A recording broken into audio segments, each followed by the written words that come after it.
Welcome back to Random History. I'm your navigator as we explore the little-known events and people that make history such an amazing subject. The events I delve into are probably not the ones you learned about in school. These are the ones that when you do hear about them, you're likely to think that they could not possibly be real. But they are.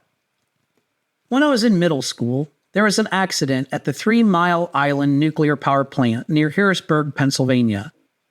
About the same time, there was a movie that came out called The China Syndrome. In fact, I looked it up. The movie came out about 10 or 12 days after the incident. People took the fictional events from the movie and conflated them with the accident at 3 Mile Island. It spawned a massive worldwide backlash against nuclear energy. There were all kinds of protests in Germany, the US, and elsewhere, demanding that governments and the UN end nuclear power. Then, just a few years later, when the disaster at Chernobyl in the USSR happened, that was just one more nail in the coffin of nuclear energy. People blamed the science, not what they should have blamed, at least in the case of Chernobyl.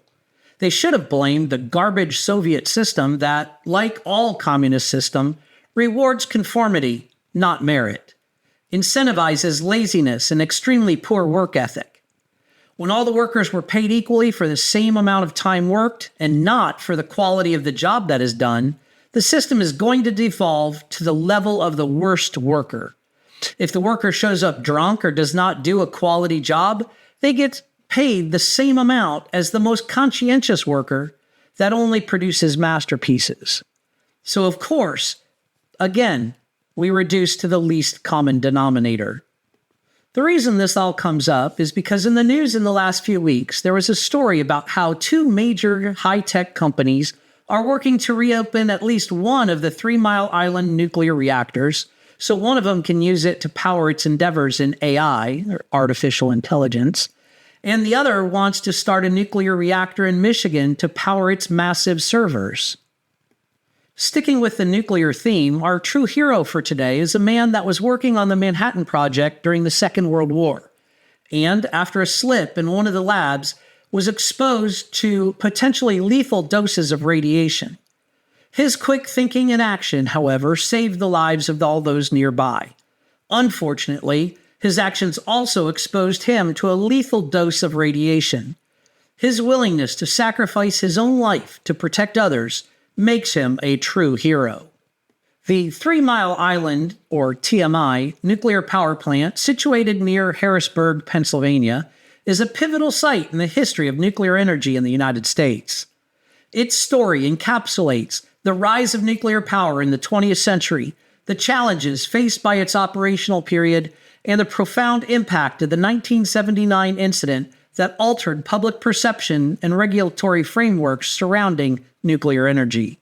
Today's episode delves into the history of TMI from its construction in early years to the infamous accident and the plant's eventual restart. The decision to construct the 3 Mile Island plant was made in the context of increasing energy demands in the United States.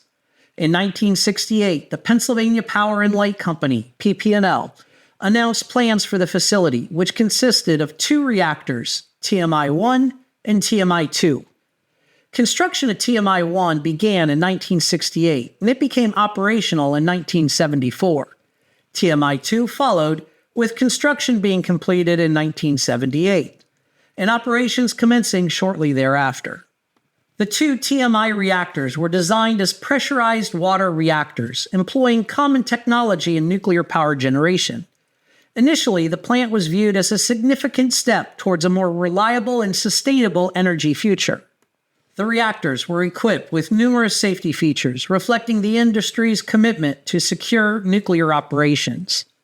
However, despite these measures, concerns about the safety and reliability of nuclear energy began to surface, especially as the first commercial plants experienced various operational issues. The pivotal moment in TMI's history occurred on 28 March 1979, when a series of malfunctions led to a partial meltdown of the TMI-2 reactor. The incident began with a failure in the secondary system that caused the plant's steam generator to malfunction. Consequently, operators attempted to manually shut down the reactor, but a combination of human error and equipment failures led to a loss of coolant, resulting in a significant temperature increase within the reactor core. In the ensuing chaos, operators failed to recognize the severity of the situation. The lack of adequate training and the plant's confusing control room layout contributed to a delay in the response to the crisis. By the time emergency systems were engaged, the core had been exposed, leading to the partial meltdown. Although the containment structures held and no immediate radiation was released into the environment, the event caused widespread panic among the local residents and raised alarms about the safety of nuclear power nationwide. The aftermath of the accident prompted an extensive review of nuclear safety protocols. The media covered the incident heavily, resulting in heightened public fear and skepticism regarding nuclear energy. Public opinion shifted dramatically, with many advocating for stricter regulations and oversight of nuclear facilities. It didn't help that the movie China Syndrome, about a major nuclear accident and meltdown, came out just a few weeks after the accident was made public. In the wake of the 3 Mile Island accident, the U.S. government and the nuclear industry faced intense scrutiny. Investigators revealed significant flaws in operational protocols and training. As a result, the Nuclear Regulatory Commission instituted sweeping changes to regulations governing nuclear power plants, emphasizing safety and operational training for plant personnel.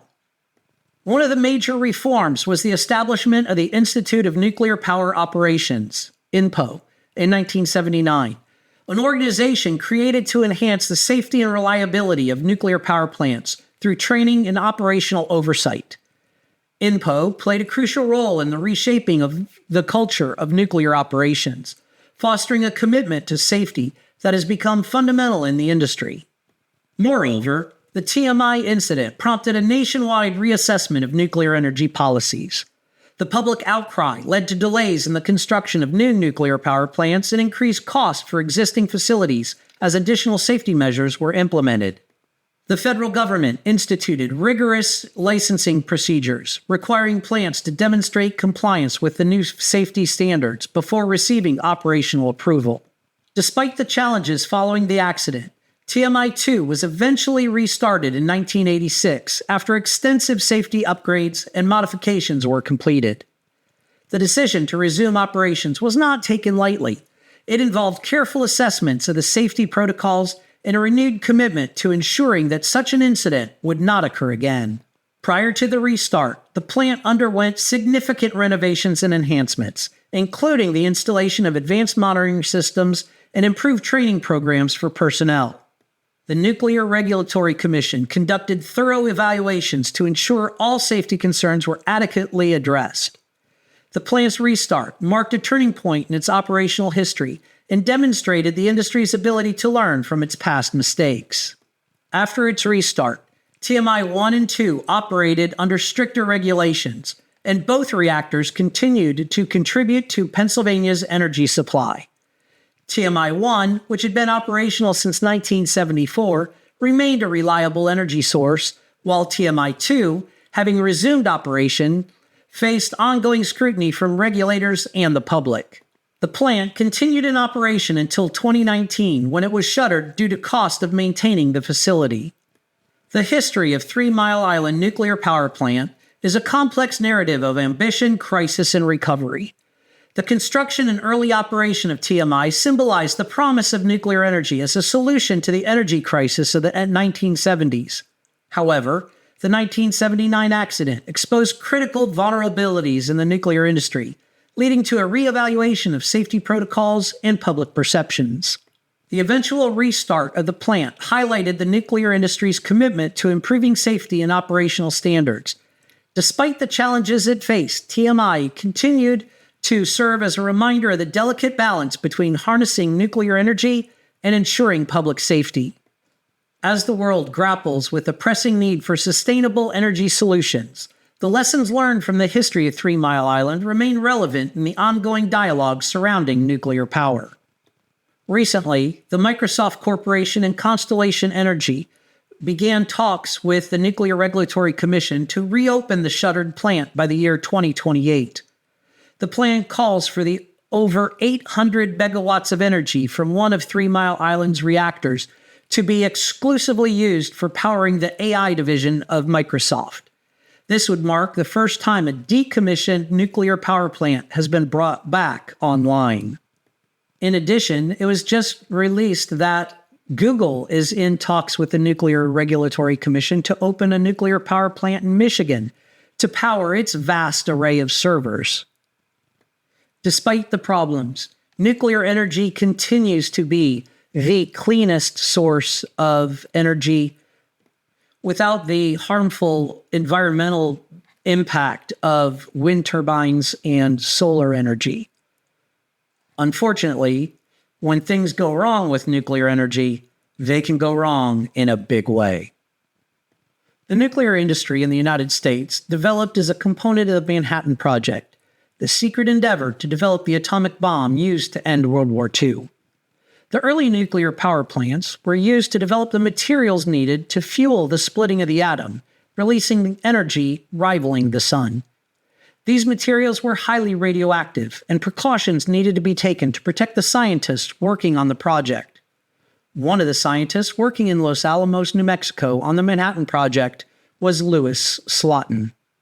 He is today's true hero.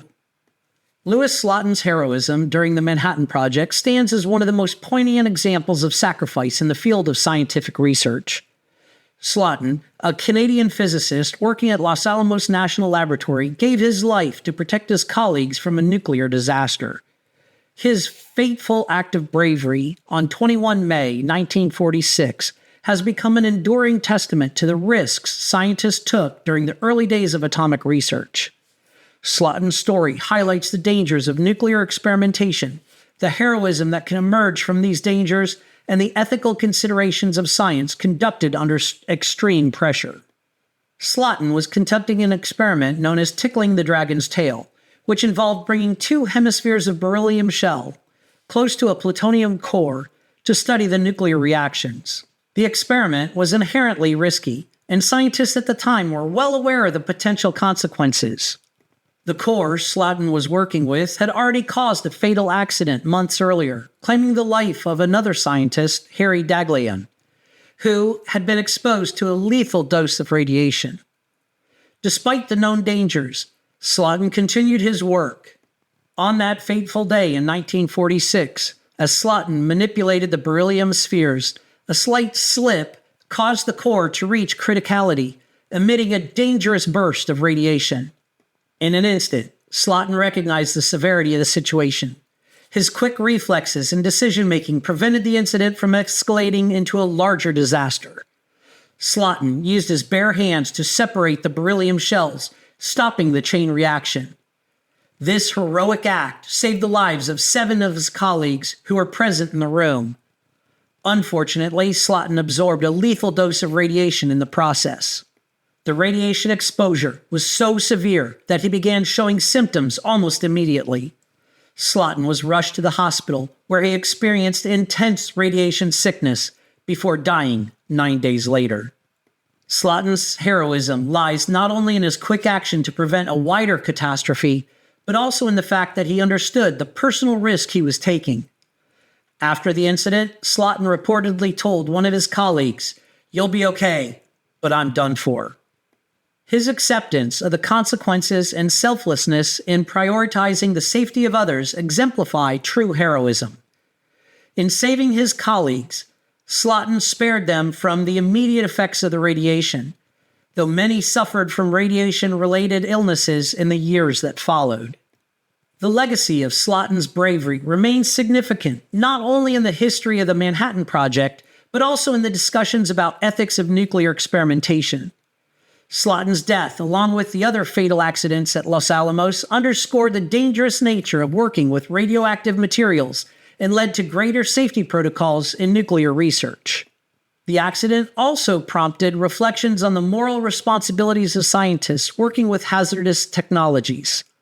Slotin's willingness to risk his life for others serves as a powerful reminder of the human cost behind scientific advancement and the sacrifices made by individuals in the pursuit of knowledge. Slotin's heroism during the Manhattan Project reflects the bravery of those who worked under dangerous conditions, risking their lives for the greater good. His actions on that tragic day in May of 1946 saved his colleagues, but they also cast a spotlight on the ethical dilemmas faced by scientists in the nuclear age. This brings us to the end of another episode of Random History. I hope you enjoyed it and will come back and listen to future episodes. If you'd like to view the transcript or sources for this episode, click on the link in the description. You can also make suggestions for future topics by clicking on that same link. Until next time, make some history of your own. Navigator out.